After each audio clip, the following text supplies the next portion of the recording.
Hello dear aspirants, welcome to SPM focus UPSC. आज के 4 जुलाई के एपिसोड में हम 4 important current affairs topics cover करेंगे। Dalai Lama succession, clarification and authority, gig and platform workers and labour codes, research development and innovation scheme और finally rail one app. चलिए शुरू करते हैं पहले टॉपिक से, Dalai Lama succession, clarification and authority. कल के एपिसोड में हमने इंस्टीट्यूशन ऑफ दलाई लामा के बारे में डिटेल में डिस्कशन किया था। आज हम इसी मुद्दे पर कुछ नए डेवलपमेंट्स को समझेंगे। 14th दलाई लामा ने अनाउंस किया है कि the institution of the Dalai Lama will continue. साथ ही उन्होंने ये भी स्पष्ट किया है कि फ्यूचर में उनके रीइंकार्नेशन को रिकग्नाइज करने का पूरा अधिकार गादेंग फोद्रांग ट्रस्ट के पास होगा। उन्होंने ये भी कहा है कि इस मैटर में कोई और, चाहे वो कोई भी हो, इंटरफेयर नहीं कर सकता। ये एक इनडायरेक्ट रेफरेंस था चाइना की तरफ। अगर गादेंग फोद्रांग ट्रस्ट की बात करें तो ये 2011 में धर्मशाला में रजिस्टर्ड हुआ था। इसका मेन ऑब्जेक्टिव यही है कि दलाई लामा के रीइंकार्नेशन को ऑफिशियल रिकग्निशन सही ढंग से देना। दलाई लामा खुद इस ट्रस्ट के हेड हैं और उनके कुछ क्लोज एड्स भी इसी के सदस्य हैं। इस कॉन्टेक्स्ट में उनकी recent book voice for the voiceless का जिक्र करना ज़रूरी हो जाता है, जिसमें उन्होंने लिखा है कि उनका सक्सेसर चाइना के बाहर जन्म लेगा। ये एक स्ट्रॉन्ग पॉलिटिकल और स्पिरिचुअल मैसेज है। इसी टॉपिक पर रिफरेंस प्रैक्टिस क्वेश्चन दिया गया है, इसका आंसर आप कमेंट सेक्शन में दे सकते हैं। चलिए आगे बढ़ते हैं दूसरे टॉपिक की तरफ, गिग और प्लेटफॉर्म वर्कर्स और उनसे जुड़ी लेबर रिफॉर्म्स। सबसे पहले समझते हैं कि गिग वर्कर्स होते कौन हैं। ये वो लोग हैं जो शॉर्ट टर्म या फ्रीलांस नेचर के काम करते हैं बिना किसी परमानेंट एम्प्लॉई एम्प्लॉयर रिलेशनशिप के। प्लेटफॉर्म वर्कर्स, जो इनका एक सबसेट है, अपना काम ऑनलाइन प्लेटफॉर्म्स के थ्रू ढूंढते हैं, जैसे स्विगी या जोमेटो के डिलीवरी एजेंट्स। नीति आयोग के 2022 के एस्टीमेट के मुताबिक 2029-30 तक इंडिया की गिग वर्कफोर्स 23.5 मिलियन तक पहुंच सकती है। लेकिन अब यही वर्कफोर्स ऑफिशियल डेटा में एक्यूरेटली रिफ्लेक्ट नहीं होती। PLFS 2025 जैसे सर्वेज में अभी भी पुराने कैटेगरीज का यूज़ किया जाता है, जैसे सेल्फ एम्प्लॉयड और कैजुअल वर्कर्स। इस ग्रोइंग वर्कफोर्स को फॉर्मली रिकग्नाइज करने के लिए कुछ कदम भी लिए गए हैं। सबसे पहला था कोड ऑन सोशल सिक्योरिटी 2020, जिसमें सेक्शन 114 के जरिए सेंट्रल गवर्नमेंट को ये अथॉरिटी दी गई थी कि वो गिग और प्लेटफॉर्म्स वर्कर्स के लिए वेलफेयर स्कीम्स बनाए, जैसे लाइफ इंश्योरेंस, मैटरनिटी बेनिफिट्स और ओल्ड एज प्रोटेक्शन।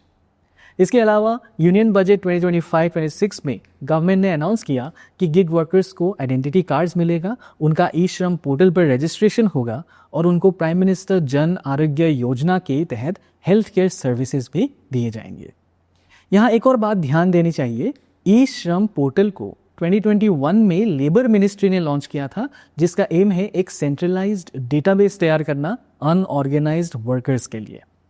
अगर ब्रॉडर लेबर इकोसिस्टम देखें तो farmer RBI governor Raghuram Rajan कहते हैं कि इंडियन इकोनॉमी को 3L का चैलेंज फेस करना पड़ रहा है, लैंड, लॉजिस्टिक्स और लेबर।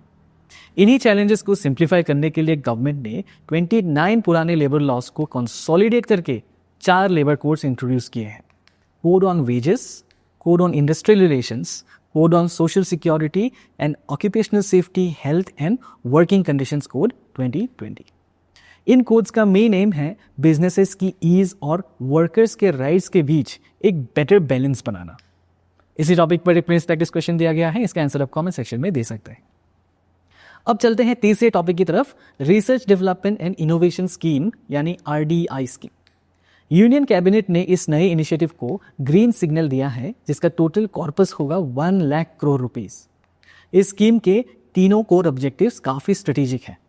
पहला, प्राइवेट सेक्टर को R&D में इन्वेस्ट करने के लिए एनकरेज करना। दूसरा, उन टेक्नोलॉजीज को एक्वायर करने में मदद देना जो या तो क्रिटिकल है या हाई स्ट्रेटेजिक वैल्यू रखते हैं। और तीसरा, एक deep tech fund of funds establish करना। इस स्कीम को गाइड करेगा अनुसंधान नेशनल रिसर्च फाउंडेशन या ANRF, जिसके चेयरपर्सन होंगे प्राइम मिनिस्टर।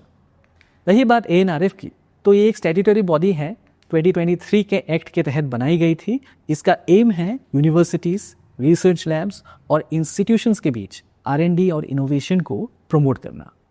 लेकिन इंडिया के R&D इकोसिस्टम में कुछ सीरियस बॉटलनेक्स भी हैं। सबसे पहला है GERD यानी gross expenditure on R&D।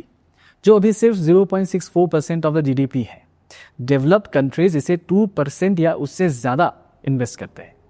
Private sector के पार्टिसिपेशन भी कम है। 2021-22 के डेटा के मुताबिक सिर्फ 36.4% पार्टिसिपेशन है, जबकि ग्लोबल स्टैंडर्ड्स 50% से ज़्यादा है।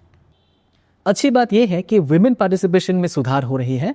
2001 में 13% से बढ़कर 2019-20 में ये 25% तक पहुंच गया है।